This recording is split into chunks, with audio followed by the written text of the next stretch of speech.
The live TV, सच सबसे आगे। आप कुछ दिनों से गौर कर रहे होंगे, खासतौर पर पहले चरण के मतदान के बाद, फिर दूसरे चरण के मतदान के बाद, कि कैसे बौखलाहट बीजेपी में बढ़ती जा रही है। प्रधानमंत्री के पद पर बैठे हुए हैं नरेंद्र मोदी जी, इतने बड़े पद के ऊपर, लेकिन उनके बयान जो हैं वो उस पद से अब मेल नहीं खा रहे हैं। कहीं ना कहीं स्तर जो है वो नीचे जा रहा है। अमित शाह जी रात दिन हिंदू मुसलमान इस सब में लगे हैं। बीजेपी के तमाम नेता बस हिंदू मुसलमान करने में लगे हैं। ना कोई उपलब्धि है, ना कुछ है। क्या जानते हैं आप उसकी वजह क्या है? कुछ अखबारों ने भी लिखा है, कुछ बड़े पत्रकारों ने भी लिखा है कि 400 पार का सपना कैसे चकनाचूर हो रहा है।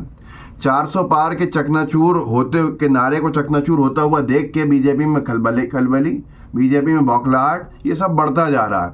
आज तक में एक पूरा लेख छपा है कि कैसे ये 400 पार के नारे को की हवा निकाल दी है विपक्ष के इंडिया अलायंस ने। इंडिया अलायंस रात दिन ब दिन मजबूत होता जा रहा है और बीजेपी और मोदी सरकार जो है वो रात दिन कमज़ोर होती जा रही है, दिन ब दिन कमज़ोर होती जा रही है। 6 मुद्दे हैं जिन पर पूरी बीजेपी घिरी हुई है और इन 6 मुद्दों पे चुनाव केंद्रित हो गया है। इसके लिए शायद वजह यह है कि बार बार हिंदू मुसलमान के बारे में बोलना और चुनाव को ध्रुवीकरण के रास्ते पे ले जाके सांप्रदायिकता का रंग और पहना के और कहीं ना कहीं प्रभावित करने की कोशिश भाजपा के सबसे बड़े नेता कर रहे हैं। और वो 6 मुद्दे आप जानेंगे तो आपको हैरानी होगी कि उन 6 मुद्दे जिन पर इंडिया अलायंस ने, कांग्रेस ने बीजेपी को पटखनी सी दे दी है और अब चुनाव उसके आसपास घूमने लगा है और बीजेपी के नेता रात दिन कोशिश कर रहे हैं कि कैसे उस परसेप्शन से बाहर निकल जाए। आज तक ने देखा है कि विपक्ष ने इन 6 मुद्दों पर ले ली है बढ़त। क्या होगा बीजेपी के मिशन 400 पार का? लोकसभा चुनाव के लिए वोटिंग शुरू हुई, पहला मतदान का चरण हुआ, पहले चरण का मतदान हुआ, दूसरे चरण का मतदान हुआ और बीजेपी के बौखलाहट ग्राफ ऊपर बढ़ता गया।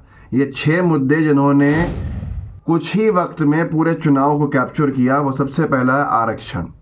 आरक्षण ख़त्म करने वाली बीजेपी की सरकार की जो नीयत है वो एक्सपोज हो गई है।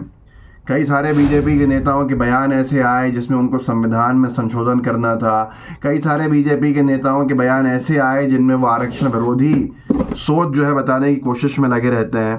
अब ये सारी चीज़ें इतनी हो गई कि इस पर हर दिन स्पष्टीकरण दे रहे हैं बीजेपी के नेता कि उनका ऐसा कोई उद्देश्य नहीं है। आप सिर्फ गूगल पे लिख दीजिए आरक्षण, और गूगल पे आप जब आरक्षण लिखेंगे तो विपक्ष के नेता के किस बयानों पे कैसे जवाब दे रहे हैं बीजेपी के नेता, ये दिख जाएगा। आप न्यूज़ के कॉलम में जाइए, आपको पूरा बीजेपी से जुड़ा हुआ मसाला वहाँ मिल जाएगा। अब यहाँ पर बीजेपी के नेता उल्टे बातें करने में लगे हुए हैं कि हम तो आरक्षण के हितैषी हैं, ये हैं वो हैं, लेकिन जो आरक्षण का अधिकार रखने वाले लोग हैं उन्हें मालूम चल चुका है कि बीजेपी आरक्षण विरोधी है। अब दूसरा, जो आरक्षण से संबंध नहीं रखते हैं उनके लिए एक मुद्दा सेट है पूरा का पूरा संविधान को लेकर, कि कैसे बीजेपी के नेताओं के बयान आए हैं जिसने बीजेपी के लिए मुसीबत खड़ी करी है, कि बीजेपी की मंशा साफ जाहिर कर दी उन नेताओं के बयान ने। पहले तो सिर्फ अनंत हेगड़े जी ने दिए थे, अब इस बार इस चुनाव में तो कई सारे बीजेपी के नेता ये बयान देते हुए सुनाई दे चुके हैं अपने अपने क्षेत्र में जनसंपर्क करते हुए कि 400 पार इसलिए चाहिए कि संविधान में संशोधन करने के लिए 400 पार चाहिए होगा। तो संविधान विरोधी छवि जो है बीजेपी की साफ सामने आ गई है।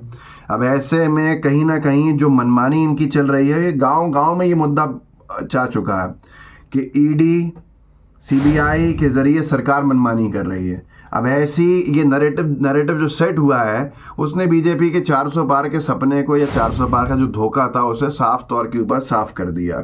क्योंकि अब जनता बड़ी जागरूक है।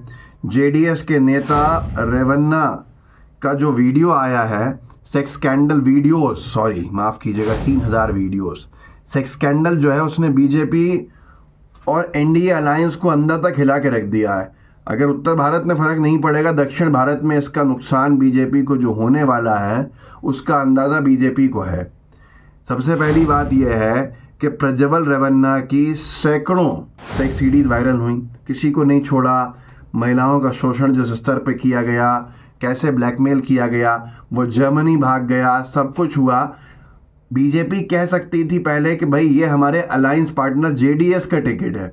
बीजेपी बहुत कुछ कह सकती थी, लेकिन नरेंद्र मोदी जी सब कुछ जानते हुए उसके प्रचार में गए, उसके लिए सभा ली। जो बलात्कारी, क्या देश का सबसे बड़ा बलात्कारी बन के सामने आया है। इतना बड़ा मामला है महिलाओं से जुड़ा हुआ कि नरेंद्र मोदी जी ने उसके लिए वोट मांगे हैं, ये कहा है कि इसको वोट दो, प्रज्वल रेवन्ना को वोट दोगे और मुझे मजबूती दोगे। तो ये सारी चीज़ें जो हैं अब जनता के सामने हैं। लाख कोशिश करने इससे बाहर निकलना नामुमकिन है क्योंकि आपने गलतियां की हैं। चौथा यह है कि MIM और BSP जो है वो वोट काटने में सफल नहीं हो पाए, मतलब जिस भी तरह की उनकी पॉलिसीज़ रहीं, जनता ने चुनाव बिल्कुल बीच में रखा है। उनकी सीट्स उनके पास हैं और जो लीडर्स उनके जीतते हैं वो उनके पास हैं, लेकिन बाकी सीट्स पे जहाँ पर नुकसान 5,000, 10,000, 15,000, 25,000, 30,000 वोट्स का होता था, वो परिस्थितियाँ नहीं बन रही हैं।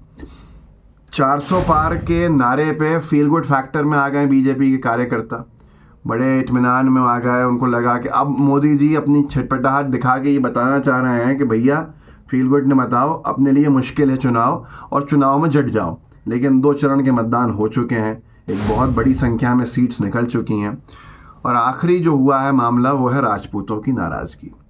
राजपूत समुदाय पहली बार शपथ लेता हुआ दिखा है बीजेपी के खिलाफ जगह जगह पे, और क्यों नहीं होता। एक विवाद शुरू हुआ था बीजेपी के नेता प्रत्याशी के बयान से, उन प्रत्याशी जी को वापस कर देते, केंद्रीय मंत्री पहले से हैं, राज्यसभा से भेज देते, कुछ भी करते, लेकिन अपने अहंकार, अपनी मदहोशी में बीजेपी अड़ी रही और प्रत्याशी के ऊपर एक सवाल भी नहीं खड़ा किया। जिस प्रत्याशी ने राजपूत समाज के खिलाफ अपशब्द बोले थे या अपमानजनक भाषा का इस्तेमाल किया था, और फिर जब करणी सेना के एक बड़े नेता गुजरात पहुंचे तो उनकी पगड़ी तक उछाल के फेंक दी, धक्के दिए गए उनको। और ऐसे में बीजेपी के खिलाफ जो माहौल देश भर में बना है, चाहे वो पश्चिमी यूपी हो, गुजरात हो, राजस्थान हो, सब जगह पे बीजेपी के खिलाफ राजपूत जो लामबंद हुआ है वो सबने देखा है। और ऐसी परिस्थिति बीजेपी के लिए बन गई कि राजपूत समाज की महिलाओं को इन्होंने पुलिस से उठवाया, जो प्रदर्शन कर रही थी, धक्के दिलवाए। बीजेपी के लिए ये चुनाव 400 पार छोड़िए 200 पार बहुत बड़ा टारगेट होगा अगर असलियत में बीजेपी बात करे। इस वीडियो को आगे बढ़ाइएगा, लोगों को जागरूक कीजिएगा। व्हाट्सएप ग्रुप्स हैं आपके पास, सोशल मीडिया के प्लेटफॉर्म्स हैं, जहां शेयर कर सकते हैं कीजिए, ताकि लोगों में जागरूकता बने और हम कहीं ना कहीं लोगों तक पहुंचने में सफलता हासिल करें और लोग सोच समझ के अपने वोट डालें। जितने भी आपके साथी हैं उनसे भी कहिएगा कि इस वीडियो को, मेरे कंटेंट को आगे ज़रूर शेयर करा करें और वीडियो को शुरू से लेकर आखिर तक देखें, ताकि समझ में भी आए और वीडियो की रीच भी इन सारी चीज़ों से बढ़ती है। तो आपके जितने व्हाट्सएप पे साथी हों उन तक ज़रूर पहुंचाइएगा और जितना कंटेंट आपके पास आए कम से कम अपने व्हाट्सएप ग्रुप्स में ज़रूर शेयर किया कीजिए। जय हिंद, जय भारत। द लाइव टीवी, सच सबसे आगे।